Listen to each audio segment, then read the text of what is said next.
A note from the narrator. This is a fan recording, not an official recording. And I will only record the first 7 chapters of this novel, which is chapters 1 through 7, or essentially part 1. Now, with that said, please enjoy. Disney, Twisted Wonderland, Rose Red Tyrant, the novel. Written by Jun Hioki. Original concept, cover art, and illustrations by Yana Tobolso. Translation and adaptation by Jocelyn Allen. Narrated by Kit Robbins. Ah, my dear esteemed benefactor, my proud, beautiful flower of evil, you are truly the fairest one of all. O magic mirror, thy wisdom I entreat. Reveal unto me the visage that I seek. Smoke snaked from the mountain of debris. Thick like rain clouds, it puffed upward to blanket the sky. Fire had razed everything in the area, and anything that escaped the flames had been torn down by windstorms. Amid the wreckage, an iron window frame drooped reminiscent of a withered plant stalk. Fissures cracked open the ground, and treetops still stretched outward. All traces of the building's former majesty were gone. The sight was so dreadful that it would have been easier to accept the idea that this had always been a wasteland, and the time we had spent there had been an illusion. Ashes blew through the air. The wind swept up fragments of glass and pebbles that dug into my skin, prickling, stinging. I somehow managed to wrench my eyelids open, though they tried to stay shut to protect my eyes.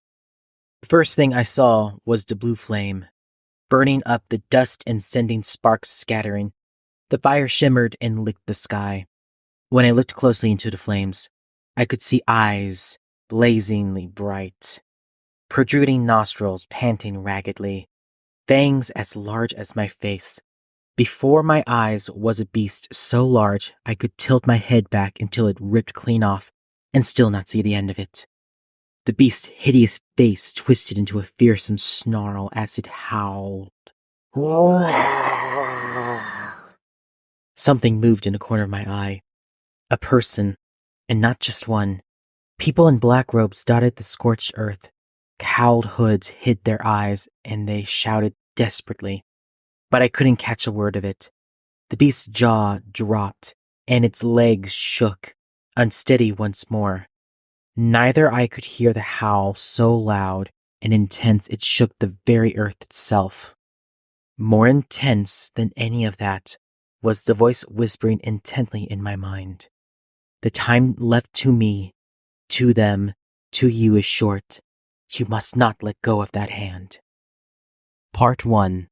Welcome to the Villain's World. Chapter 1. A hooded figure stretched a hand out toward him. He had to take it. He knew this instinctively, without any conscious thought. But for some reason, he couldn't move. The monster before him grinned. Meow! What was that sound? Yuya Kuroki suddenly felt like something was off. I better find that uniform before someone spots me.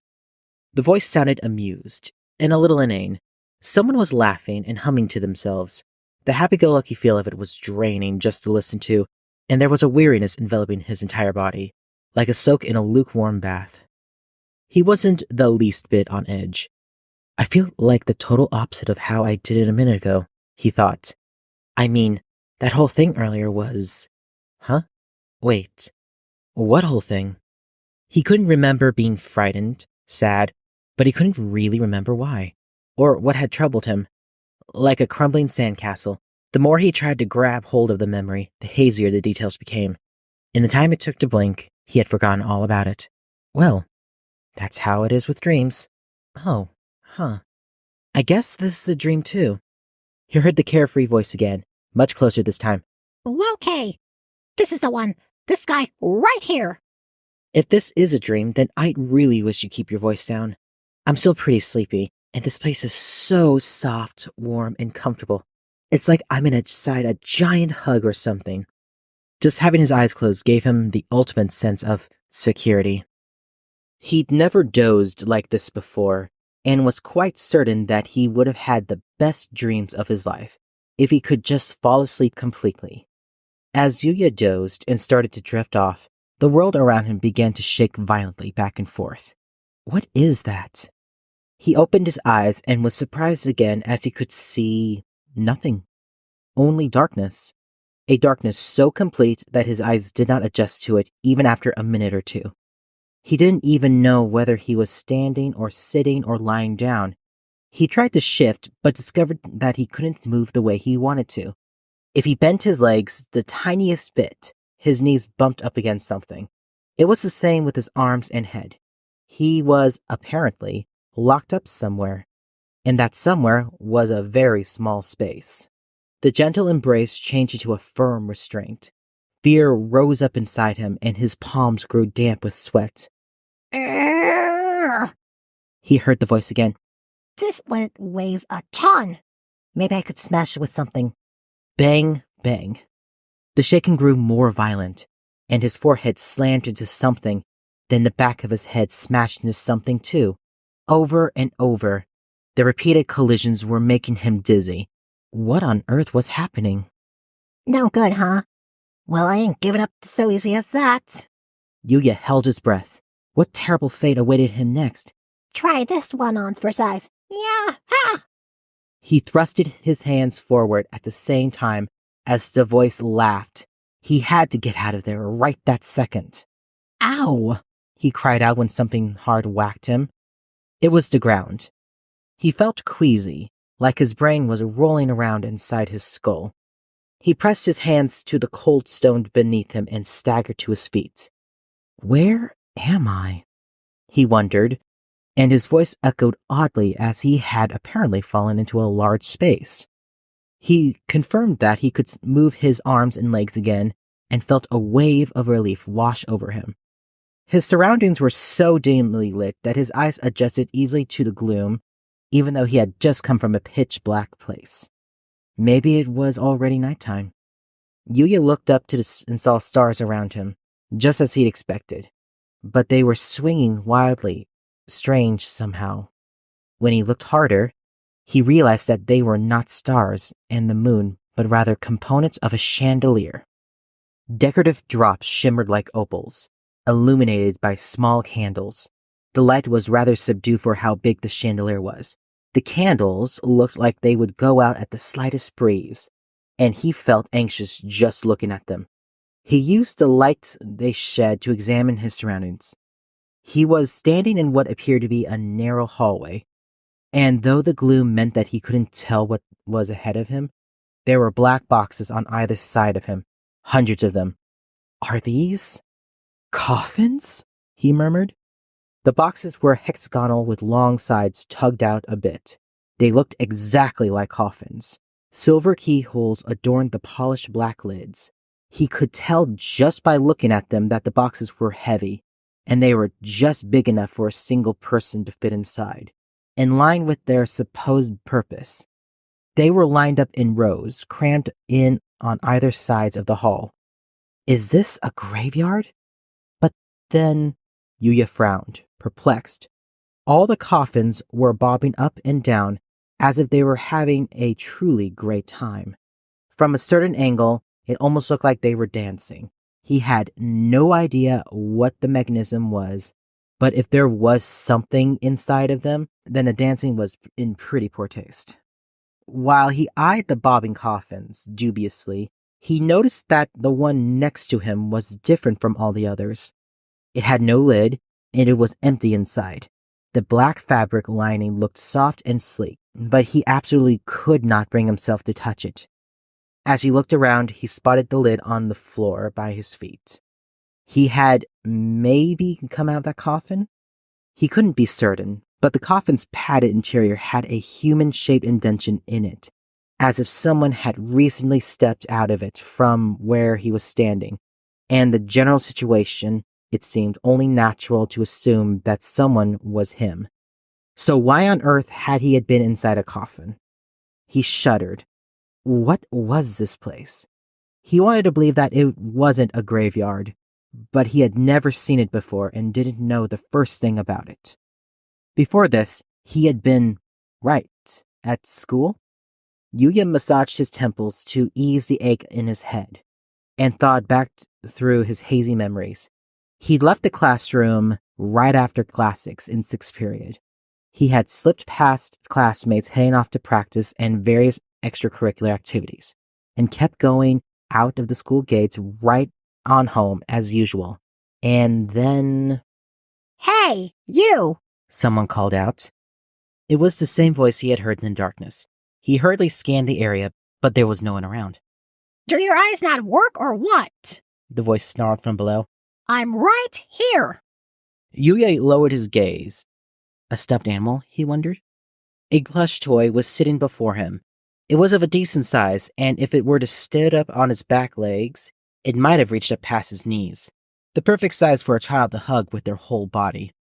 It had a striking striped ribbon tied around its neck. So maybe it did belong to someone?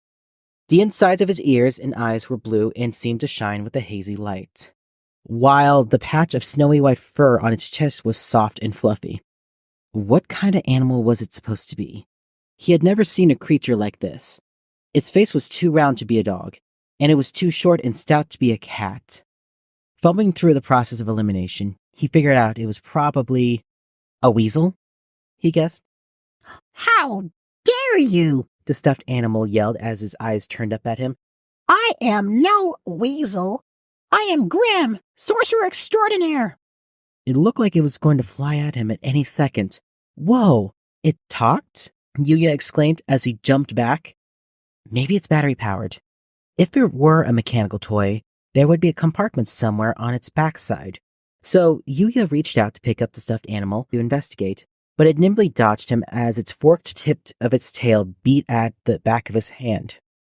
It was clearly moving with a will of its own. So it's not a stuffed animal, Yuya asked. He frowned, perplexed. It's alive? But how can a weasel be talking? Listen, you. I am not a weasel. I am the mighty Grim. The stuffed creature snapped and then clicked its tongue. And here I was going to peel that thing right off of you while you were sleeping. Way to ruin my plan, human. He held out his paw like a person, palm up, pink-toed beans wriggling back and forth. Well, whatever. Just give me your uniform and be quick about it. Uniform? Cocking his forehead curiously to the side. Yuya looked down at himself and cried out in surprise. What is this? The last he knew, he had been wearing his school uniform. White shirt to school crest, embroidered on the chest pocket, black trousers, an extremely simple and utterly average school uniform. And yet, now he was wrapped in a black robe, even though he had absolutely no recollection of getting changed. The sleeves were embroidered with a complex pattern in gold thread, and silky fabric hung from his belt, completely covering him down to his knees. Reflexively, he lifted the hem and stared. The fabric was as soft as it looked. It practically melted in his hands. He had been so focused on figuring out where he was that he hadn't even noticed that the clothes he wore were not his own. Even his shoes were different. Why am I? He groaned. When? Come on. I don't have time for all this. Grim snarled. Hand it over already. Whoa! Yuya had just barely managed to dodge Grim as he lunged. Urgh. The stuffed animal picked himself off the ground. You're going to regret this. Monster! Yuya yelped, inching backward. Are you trying to bite me? He spotted a door by the stairs and bolted toward it. Chapter 2. A dark hallway. A long staircase. Unsettling green light. The paintings on the wall spoke to him. Go right if you want to get out of here. No. Go left. Where was he? Why were the paintings talking? Yuya was almost in tears as he stumbled through the unfamiliar building. But no matter how far he ran, or where he hid, Grim was able to sniff him out. There were any number of doors lining the corridor, and Yuya desperately yanked at each one of them, but not one would open for him. There appeared to be no one else in the entire building save for him and the creature Grim. The hallway steadily grew narrower and more complicated until, at last, he found himself trapped in a dead end. Through the dusty glass of a small window there, he could see the moon looming so large it seemed fake. but at least this appeared to be the actual sky and not another chandelier. When he looked down, he saw another moon shimmering there, and he realized that it was a reflection of the moon off water, which meant that there was a river or ocean or something below him. But it was unclear how deep or how far it was, and Yuya did not have the courage to break the window and jump onto it. Grim laughed maliciously. That's it. Nice and quiet now. Stay away from me, Yuya yelled, shuddering in fear. The neat row of teeth in Grim's open mouth looked razor sharp, like they could easily take a chunk out of him. Grim inched closer. His tail flicked back and forth. Now, unless you want to get burnt to a crisp, take off that. Ah, I have found you at last, a voice from behind Grim interrupted. Splendid, but really, you mustn't go wandering off on your own like that. Grim rolled around, and Yuya looked up with a startled gasp. Huh? A man with a curious outfit stood before him in the hallway. The top hat perched on his head and a long coat that hung from his shoulders exaggerated his height and drew the eye. He carried an imposing cane shaped like a key. More conspicuous, however, was the black mask he wore over his pale face, covering his forehead and reaching down below his glittering gold eyes. The mask's nose was sharply pointed, like a bird's beak. Imagine my surprise when I entered the mirror chamber and discovered one of the gates was open, the man mused languidly. I looked inside and found nothing but an empty shell. To think that you would open your own gate and step out before I could unlock it. Truly unprecedented. However did you manage it? Please help me, Yuya cried in response. I'm being attacked by a monster. You think you can stop me or something? Grim growled as he turned toward the man. You've got some nerve. I could take both of you east. Snap. An inky shadow shot through the air. Wah! Grim yelped as a length of black fabric twisted itself around him and bound his arms to his side in a blink of an eye. The fabric stretched and shrank eerily, as if it were alive. Meow! What's with the sash? It's not a sash. Consider it tough love. The masked man turned the tip of his cane in his hand toward the stuffed animal monster. You were about to use magic there, weren't you? Well, I simply cannot have you running around willy-nilly in this confined space. Well, okay, you asked for it. And there you go, trying to cast magic again, the man said coolly, as Grim flopped around like a fish out of water at his feet. Black fabric covering his mouth now, too. I really must insist you do not. Each time the man waved his key-shaped cane, his tough love sash tightened around Grim. The weasel wizard looked like a frog being eaten by a large snake. As Yuya stared in a daze, the man turned to him. Dear me, yours is quite the poorly trained familiar. School rules do not permit untamed monster companions. Familiar? Yuya parroted. The man shook his head, exasperated. Not only do you go and open your gate, but you also leave the mirror chamber, immediately summon a familiar, and go exploring the school. Honestly, you are much more daring than your appearance would suggest. I don't understand, Yuya stammered. Where am I? The top floor of the eastern wing, the man replied immediately. The farthest out from the school and currently used for storage. Yuya couldn't get a handle of any of this. School?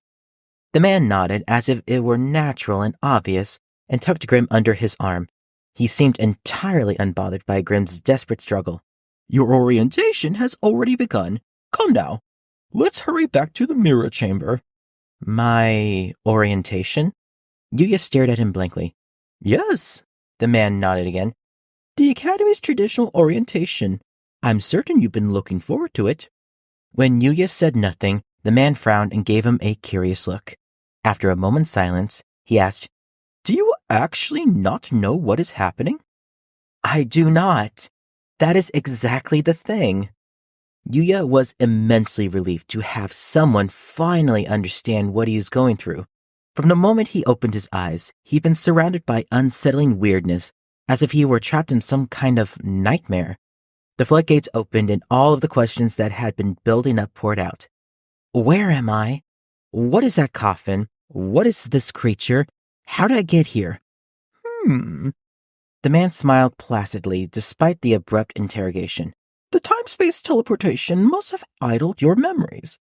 Well, these things happen, I suppose. No need to worry. I shall explain it to you while we walk. Truly, my magnanimity is boundless. The man extended a graceful arm to the bewildered Yuya, like a bird spreading its wings, although Grim continued to struggle and flail under his arm.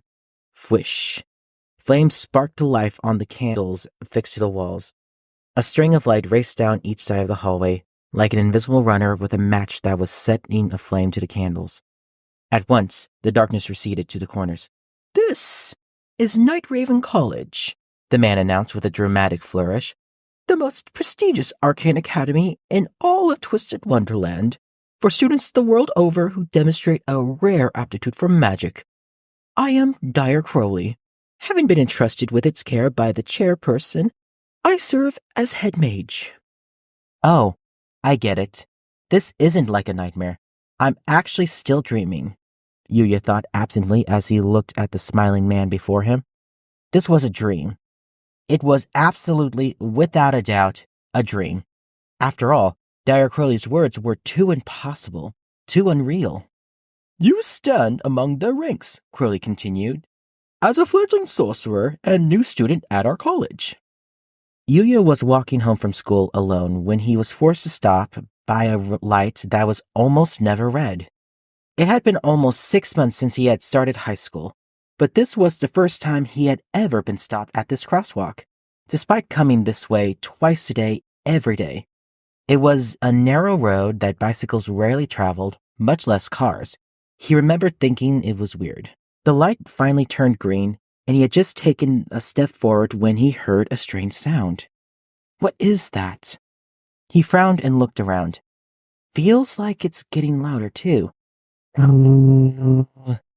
It sounded like someone blowing air through their closed lips. He had no memory of anything after that. That was the carriage coming to pick you up, Crowley said casually after hearing Yuya's story. All of the students at Night Raven College go through gates and are brought here in horse-drawn carriages. To this day, we continue our college's time-honored tradition of sending a carriage to meet students. He looked back at Yuya. How do you like that? Pretty impressive, yes? You'd expect nothing less from a prestigious school, Yuya had a million questions, but given that this was a dream, there was no point in getting too worked up about the details. So he merely asked, What's a gate? The gate you came out of, was the answer he got. That coffin was a gate? He cried. Yes.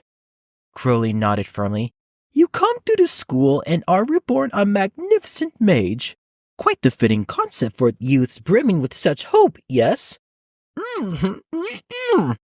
Grim glared at Yuya with resentful eyes from where he was pinned beneath Crowley's arm. Yuya pretended not to notice this as he trailed after Crowley, choosing to go with the flow. He'd apparently come quite a ways in an attempt at escape. They went down a number of staircases before finally arriving at a door he recognized. Now then, Crowley turned to look at him. We have returned to the mirror chamber. Finding you was quite the trial indeed. So, I imagine the orientations already reached dorm assignments right about now. He broke off abruptly. Yuya looked up to see Crowley's pale lips were pulled into a grin. Ah, this should be fun, he cried. Sorry? Yuya stared at him, brow furrowed. I'm simply dying to know which dorm will be chosen for you. The man in the mask clapped his hands together with glee. You are truly a breath of fresh air, opening your gate all by yourself and breaking the student mold. One does naturally harbor certain expectations. Expectations? Yuya gaped. Hang on, just a second, Students! Crowley said, voice projecting outward as the door swung open forcefully, even though he had not so much as laid a finger on it. I've brought you your new star, the talk of our little town. Our freshest cohort is together at last. People. So many people.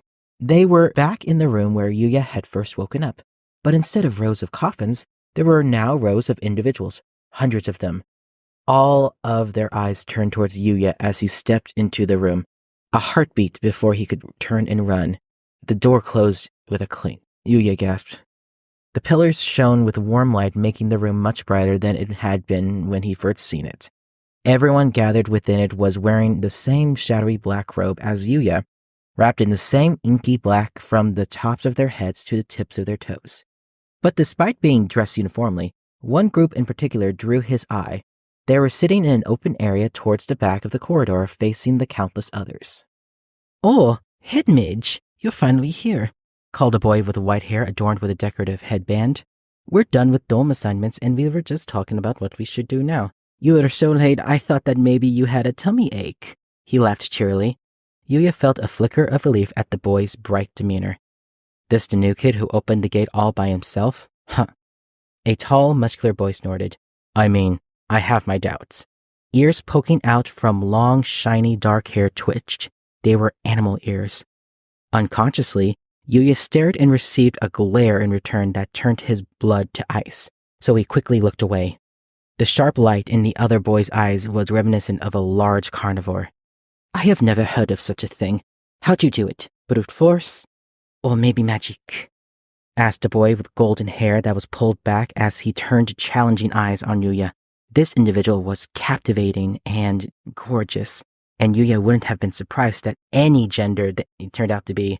Their beauty was so astonishing that Yuya would have accepted without question that they were not even human, but rather a magical creature. "It was magic. Then you've got quite the power.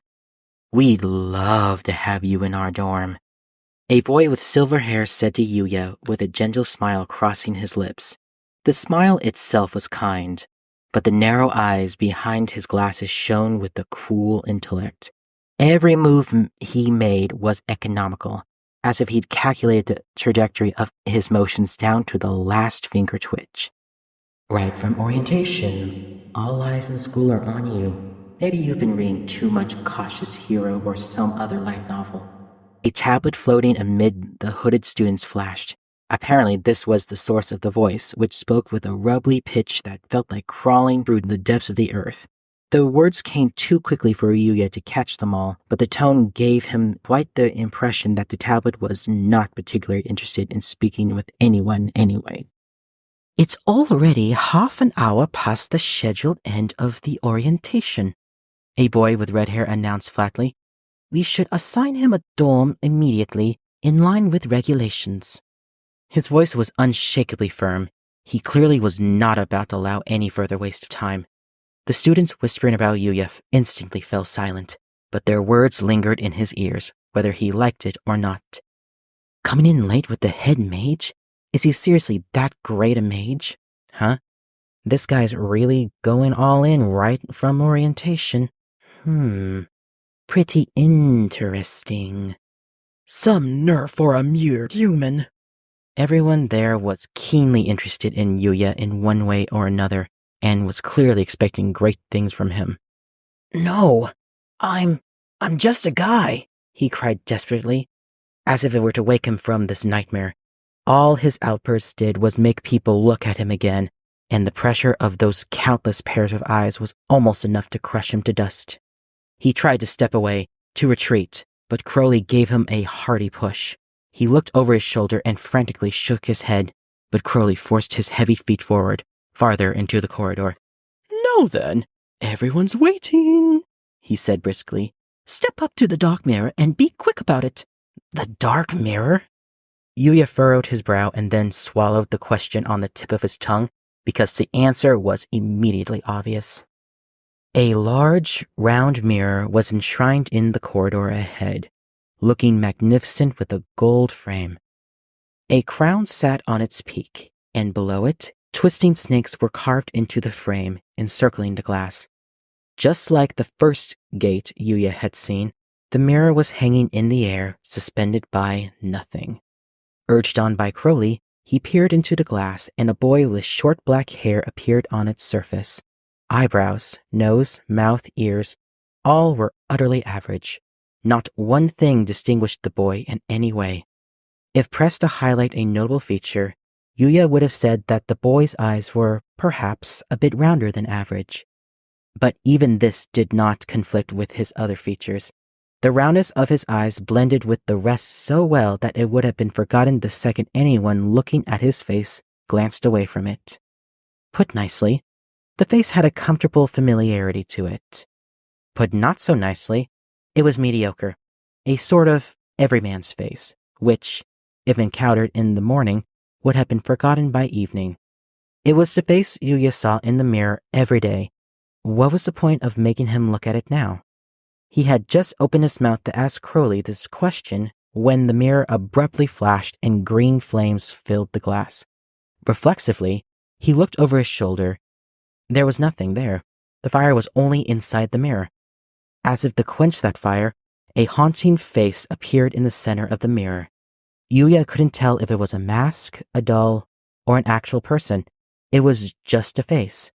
He gaped in amazement as he realized the mirror was showing someone other than himself. And then that someone spoke in a deep masculine voice. "State your name," the mirror commanded. Yuya Kuroki," Yuya stammered. "Yuya Kuroki." He felt a tickle deep down inside. It was a curious sensation, like someone was tugging on the inside of his ribs. The man in the mirror had no eyeballs, only eye sockets gaping emptily. Yuya couldn't tell what he was focused on and had the distinct sensation that the man was looking at all of him, into the deepest depths of his mind, leaving no stone unturned. The mirror said, "The nature of your soul is..." Meow! A cry interrupted the man in the mirror. Yuya looked back to see Grim break free from where he was held under Crowley's arm. "Oh, there he goes," Crowley sighed. "I was too focused on the dome assignment." If you thought you could keep me out of the game, you got another thing coming. Grim spun around neatly in the air and dropped to the ground. Standing tall on 2 feet, he threw his head back. Meow! He cried, and a sea of flames spread out before him. Grim was shooting fire from his mouth. As he kept exhaling for a seemingly impossible length of time given the size of his body, the corridor instantly became a raging inferno. The flames the same pale color as Grim's eyes and exuding a dazzling heat. Yuya automatically covered his face with his arms. "It's so hot!" It was fire. Of course it would be hot to the touch. Of course it would burn. This sent a shock through Yuya. This isn't a dream, he realized abruptly. So you're trying to steal my thunder and get all the glory, huh? Well, you're way out of your league, buddy. Grim crowed. Before Yuya knew it, he was alone with Grim in the middle of a small circle of flames. You'll have to fight me for it. Fight? Yuya asked as he stared blankly at the animal. Me? Yep. Grim nodded firmly. My plan was to switch places with you while all them dodos were sleeping, and then you went and ran off on me. But if I take you down, they'll see that I'm the one with the real power, and there'll be an opening for a new student. His large mouth arched upward, his fangs glittering. That seat's as good as mine. I'm a genius. We don't have to fight for it, Yuya said, nearly in tears, holding out both hands, as if offering Grim a silver platter with his school enrollment on it. You can have my spot. I don't even know what's going on here. But Grim paid him absolutely no mind, and drew another deep breath, filling his stomach. Yuya turned and tried to run, only to feel the burst of heat scorching his back. If you won't play, Grim snapped, then I'll get this game started. Wait! Stop! Don't! I surrender! Here we go. Don't! Yuya squeezed his eyes shut. Snap. He heard the air crack around him, and then everything went quiet. Even the roar of the flames had faded to nothing. Ever so timidly, Yuya opened his eyes to find fire frozen around him, crystallized in his attempt to devour his surroundings, almost as if they had been forgotten by time. Tiny sparks became shards of ice and tumbled to the ground. Both of you, said the male voice. Crunch, crunch. He heard the sound of feet stepping on the ice, moving toward him. You seem to think you can do whatever you please here. The red-headed boy appeared in front of Yuya from between two chunks of ice. He was the only one who had been annoyed by their late entrance earlier. Yuya had thought that he was the taller one at first glance, but now his small physique dominated the entire room. His presence was threatening, the look on his face frightening in its anger. I will tolerate no more of this nonsense, the boy declared, his voice entirely devoid of emotion. Yuya cowered in abject fear, but Grim was either stupider or braver, and he had returned the boy's glare with utmost confidence. Grr. Grim growled. Another someone getting in my way. A large ice pillar stood where Grim had been only moments earlier. He raced up it leisurely on all four paws and laughed from high. Listen up. I'm gonna knock you all flying with my magic extraordinaire, he shouted. So you better... Are you ready for your sentence? The boy asked. Huh? Yuya frowned and looked at the boy. Something strange was happening. Grim also seemed to have guessed that something was off. Like Yuya, he stared at the boy with one hand in the air. Sentence first, verdict afterward. Incredible power. Yes, power. Not heat, cold, light, or wind. This was the only way Yuya could describe the overwhelming force that swirled like a vortex around the red-headed boy. Yuya simply stood there, rooted to the spot. He didn't try to run away, not because he thought it was any match for this force, but rather because he didn't know what else to do in the face of this enormous amount of energy. He felt like the nearly visible power might explode if he so much as moved a muscle. He was so frightened he could hardly stand it. The red-headed boy's arm dropped towards Grim. Off with your head, the boy shouted. An arrow of light shot out at Grim. There was a brief flash, and then the arrow transformed into a large red and black shackle. The second the open end touched Grim's neck, it snapped shut with a heavy clank. What in the... Grim shook his head, but the shackle held fast. You're supposed to be all the tough, but your magic's a flop. Don't even try and collar me. I'll burn it right off. Yuya managed to cover his face with his hands this time, but all he heard was a faint wheeze. Huh? Yuya wondered as he timidly opened his eyes and saw Grim blowing on his own hands, baffled. Yeah? What gives? Grim scowled. My fire ain't working. Ah, good show as always, Riddle, said the boy with glasses as he applauded from where he stood on the opposite side of the ice. The rest of the students were all looking at them too. They seemed like they were not so much simply watching what happened, but rather appreciating the artistry. The boy with the glasses laughed cheerily, paying little mind to Grim. Your signature spell locks down any magic, he said to the red-headed boy. It's really quite handy, isn't it? I've just got to have it. I've just got to have respect for it.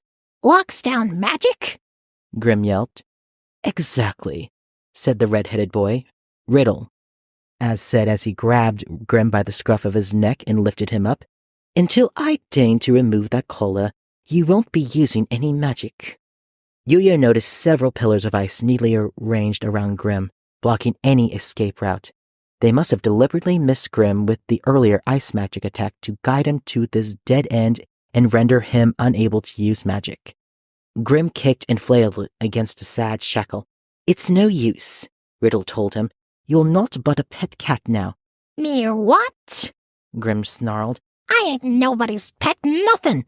Oh? You've got nothing to worry about there. I certainly have no interest in having such a rude and violent pet. Unlike a certain someone, I am no fool. Riddle glared at Yuya, who was watching the argument with a pale face. You! What? Yuya replied, his voice a little too loud and forceful. You really make a mess of things, Riddle said, his voice far too powerful for the slender frame it came from. First, you march into orientation late with your head held high. Then, you nearly set the mirror chamber on fire. Overwhelmed, Yuya flinched and shrank as the red-headed boy continued to press him. First of all, and above all else, this is a violation of the Queen of Hearts rules. You must know Rule 23. Hearts? Yuya stammered. Rules? Your ignorance is honestly stupefying, Riddle told him. You really do not know the Queen of Hearts Rule 23? One must never bring a cat to a formal affair. No? Yuya shook his head quickly. Incredible! Have you ever cracked open a book in your life? I'm sorry. Riddle's expression alone was enough to make anyone looking upon him shake in their boots. An almost murderous rage colored his face, a blue vein throbbing violently on his forehead. Yuya had serious doubts about his chances for survival if he said this was his first time hearing of any of such rules. Instead, he bowed his head until he was nearly prostrate on the ground. I assume you were attempting to flaunt your magical abilities through the use of your familiar? But this is strictly prohibited, Riddle said coldly. It seems as though I will have to personally make you aware of the rules of this academy if we ever manage to finish this orientation. He rolled around resolutely like a robot, his robes flapping behind him. I will tell you this. It matters not a whit to me which storm is selected for you. Given that you've broken the Queen of Hearts' rules, I must carry out my duty as the House Warden of Heartlabule. Riddle's footsteps echoed as he crossed the mirror chamber. As he approached the door, still holding Grim up, several other boys raced over toward him. Hey! Grim yelled. What are you gonna do to me? I'm not going to do anything to you, Riddle sniffed. I'm throwing you out. That collar will be removed after a period of time. If you can't behave yourself, then it's back to your nest with you. Riddle thrusted Grim out to the students gathered around him. They bent at the knee and accepted the squirming bundle of fur. All of their faces were marked with painted symbols, diamonds, clubs, spades, hearts. You lot, remember this insolent fellow from campus, Riddle demanded. Yes, House Warden, they chorused at once. Curses! Curse you! Don't think you've seen the last of me, Grim protested desperately. No magic coming from his mouth as he was yanked up by both of his arms. You fools better remember my name, 'cause I'm going to go down into the annals of magical history. Just you wait! The door closed, cutting his shout short. In the last moment, his eyes were full of regret. Watching from a safe distance, Yuya thought Grim looked like a captured weasel and felt a little sorry for him. But there was nothing he could do now. Not to mention that it seemed like Yuya would do better to concern himself with his own situation. Suddenly, something was pushed up against his chin, and he choked. There was a flash of red in the corner of his eye.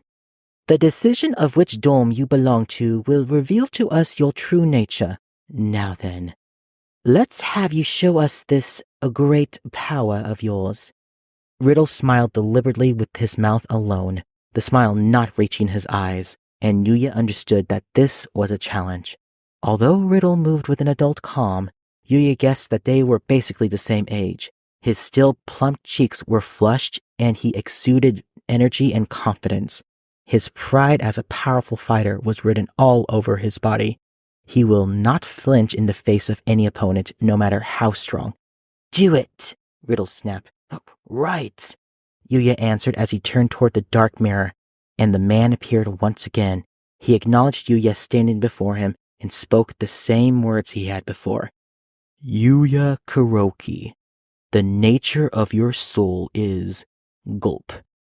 He heard the sound of someone swallowing hard from nowhere in particular, and realized the sound hadn't come from just one person. Everyone assembled before the dark mirror had gasped, waiting with bated breath for the dark mirror to continue. Their interest, expectation, envy, all of it danced on Yuya's nerves and weighed him down. He clenched shaking hands into fists. He had only one wish. Please, please, nothing happened, please. He didn't know whether his prayer was heard. The dark mirror spoke again. Unclear to me. What? Asked Riddle as his eyes grew round in surprise. Next to him, Crowley was equally surprised. Dark mirror? What did you just say? He queried. I sense no magical power in this one. Soundless, colorless, shapeless, utterly vacant, the mirror continued. The chatter in the mirror chamber gradually grew louder. Therefore, no dorm would be appropriate. No dorm? Crowley cried. The students standing around looked at each other. Yuya could hear quiet laughter among murmuring voices. When he turned around, the group of boys who had spoken to Crowley when he and Yuya entered the mirror chamber were snickering at each other.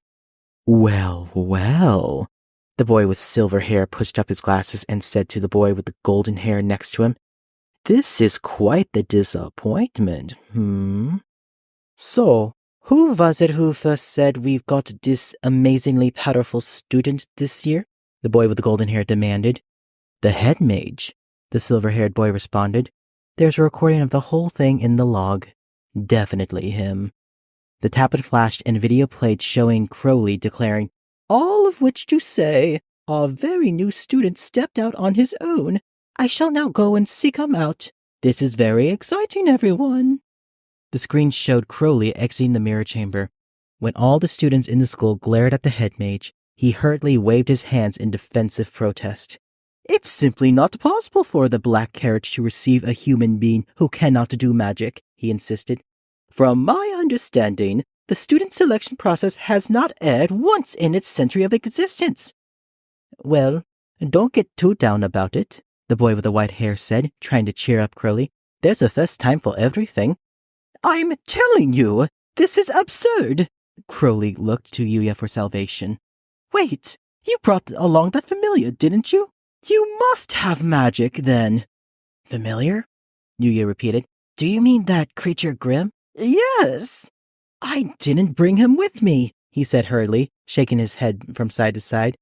He'd already told Crowley this 1,000,000 times. "He was there when I woke up. I've never seen that creature in my life." "Oh, is that so?" Crowley frowned. "You really should have said so sooner." Yuya held his tongue, although he dearly wanted to snap that Crowley had simply gone ahead and assumed that Grim was his familiar. But the disappointment in the room came through loud and clear in everyone's eyes and sighs. He just wanted to make it out of this experience in one piece. All he could do was hang his head and apologize. Riddle snorted in laughter. "The mess you've made of orientation is truly unforgivable. But I take back what I said earlier. I have no intention of scolding you any further. You're an outsider after all." Riddle looked deflated somehow. Or maybe he was the slightest bit sympathetic toward Yuya. Either way, he immediately turned his gaze on Crowley, so Yuya couldn't tell what he was really thinking. "Head mage, may we please return to our dorms?" Riddle asked. "We have the new student tour and, we're already 20 minutes late." "Oh, yes, right. How about you go and do that?" Crowley clapped his hands together as if this were the most welcome change of subject. "I hereby declare that orientation has concluded. House wardens, please escort your students back to the dorms." The ones who moved at the word house wardens were the boys who had first spoken up when Crowley and Yuya had arrived at the mirror chamber. Some held their heads high, and others moved lazily. Whatever their reaction to Crowley's command, the new students all followed their direction. These house wardens were clearly leaders of some kind. Although most of the students followed the house warden's instructions and automatically grouped together, some looked around anxiously, searching the room with perplexed looks. Noticing this, Crowley cocked his head to one side and asked, "Where is Malleus Draconia? I don't see him anywhere." The house wardens blinked. "Now that you mention it," the boy with the animal ears laughed, "I knew I was feeling good for some reason. So that little lizard's not here. We forgot to invite him again," the boy with the golden hair sighed.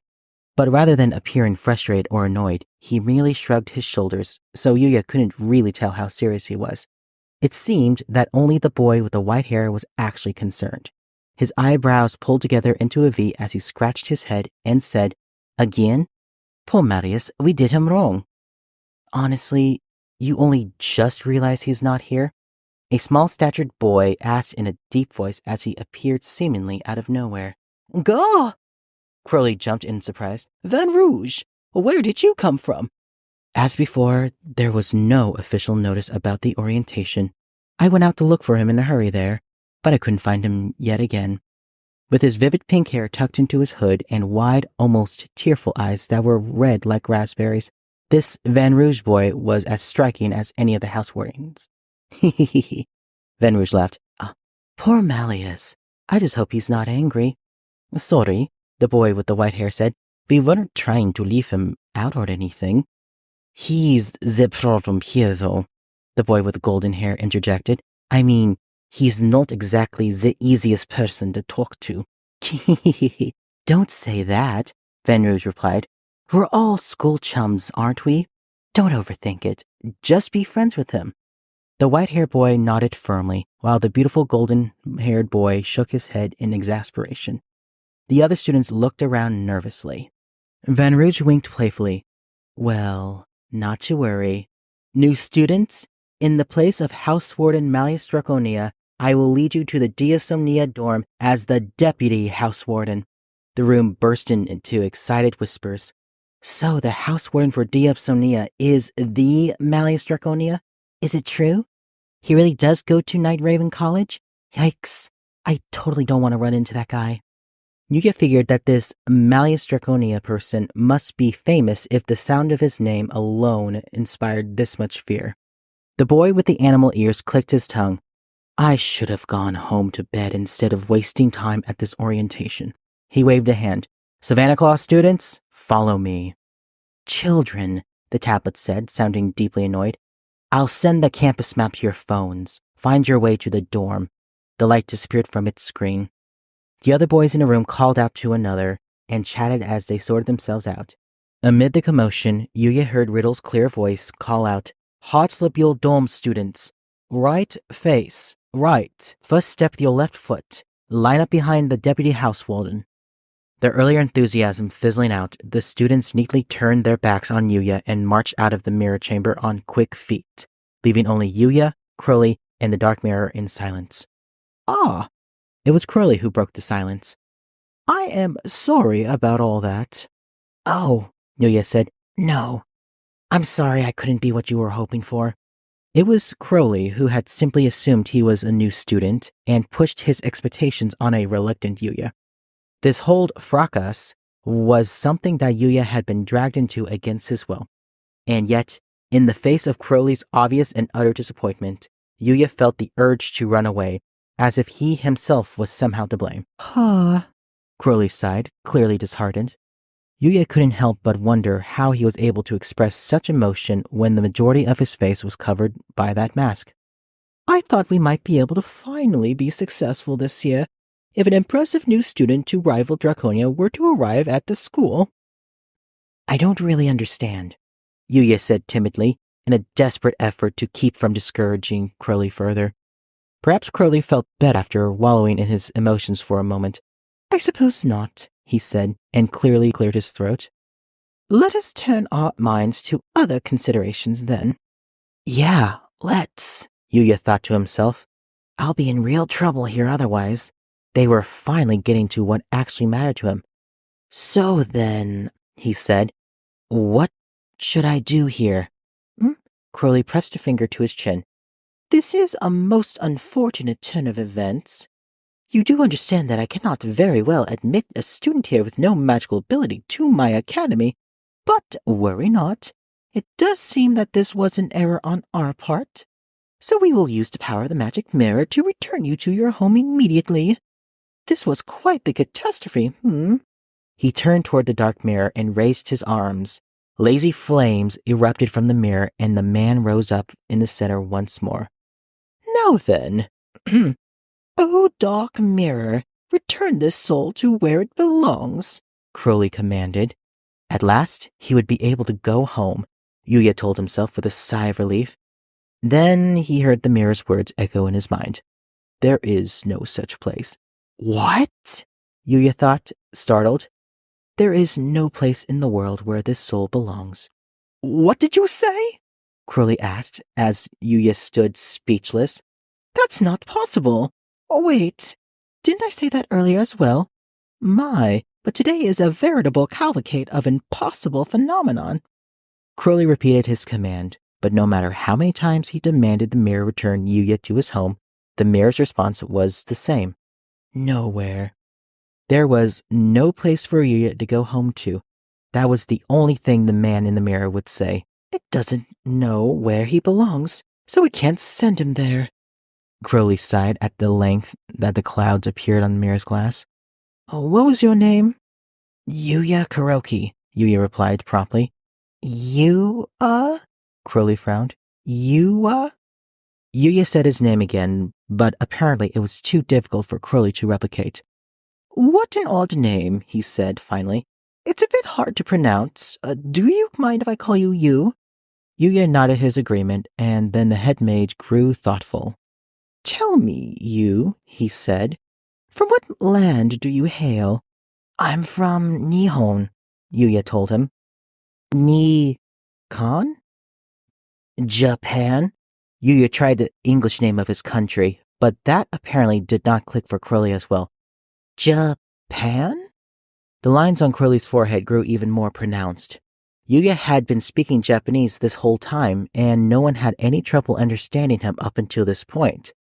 So there really was no point in trying with English. But wait, was he really speaking Japanese? The words leaving his mouth without any extra thought, and he wasn't having any issue understanding what anyone else said. But when he thought about it, he did feel like something was slightly off.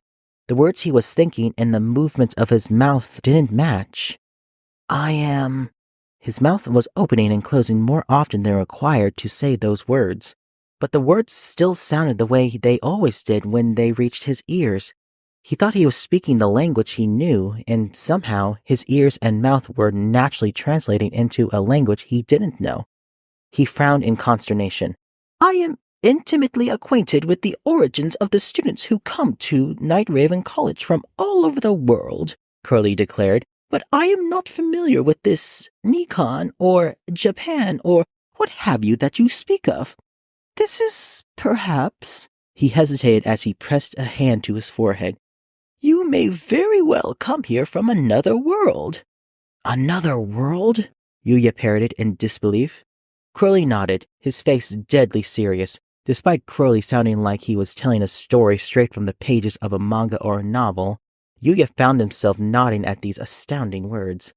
The moment he'd seen magic, the second he'd seen Grimm, maybe even from the moment he opened his eyes for the first time in this room, he had a feeling that he wasn't in Japan, or even on Earth. This was a different world. At some point, he had emerged into a world called Twisted Wonderland, where magic was a matter of course. But, he cried, but how would I? Crowley shook his head to say that he didn't know the reason himself. To think that the Dark Mirror would call up a student from another world. I have never heard of such a thing. I would like to know more if possible. Do you have any personal items that would allow me a greater understanding of you or the world you came from, you? A greater understanding? Yuya asked. Yes, Crowley nodded. A driver's license, for instance? When I woke up, I was already at the gate. I was carrying a bag, but it disappeared with my clothes. I had my student ID in my wallet, but... Yuya patted himself down frantically. My phone! I had my smartphone in my pocket, but it's gone now, too. Incredible! Crowley cried, eyes widening. So you have smartphones in your parallel world as well? I am also surprised by this, Yuya said cautiously. The first thing you ask about is a driver's license? He had assumed they'd had more fantastical things in this world, given the magic it contained. Crowley looked off into the distance thoughtfully. All of which to say you have no personal effects on you. This is a predicament. Yuya really did have nothing, but when Crowley pointed it out, he felt cut adrift all over again. How was he supposed to live in a world where he didn't even have a shoe to his name? It seemed that Crowley was also at a loss. It doesn't appear that we will come up with a solution to your situation any time soon, no matter how we might rack our brains. At any rate, you can stay the night at Night Raven College. You'll let me stay the night? Yuya cried, a surge of relief washing over him. Yes, Crowley nodded. I am loath indeed to expel you in this situation. There is a vacant building on campus not currently in use. You may stay there. Ah, that's great. You may call me Head Mage, you. Head Mage, Yuya repeated. Thank you so much. Before he knew it, he had taken both of Crowley's gloved hands in his own, overwhelmed with gratitude. There's a good boy. Wonderful. My kindness truly knows no bounds.